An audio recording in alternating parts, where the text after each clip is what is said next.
Ovo sam morao da vam snimim, vlog sa Biogradskog jezera. Mašite. Ovo se nalazi pored Mojkovca i mogu vam reći da je ovdje jako lepo, kao i ovaj svet ovdje što možete da vidite. Ja sam naravno odmah morao da se popenjem na ovo drvo, sa kog sam jedva sišao jer se patike jako klizaju, a ovdje možete da ocenite koliko bi drvo vi mogli da zagrlite. Ja nažalost 1,40 m, pitate se i zašto. Ovaj deo mi se ovdje najviše svidao, Anastasija me naterala naravno da je uberem ovaj, mi smo mislili da je lokvanj, ali ovo je, nemam pojma iskreno šta je da vam kažem, uglavnom ona je bila srećna, to je važno.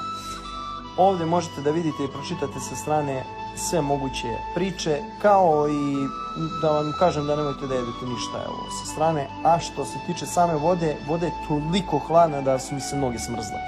Fauna, ovdje se nalaze vidre, medvedi, vukovi, kao i soko koji može doleti 300 km/h.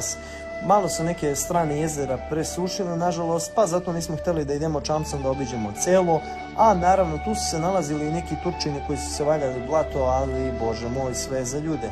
Sve u svemu, jedan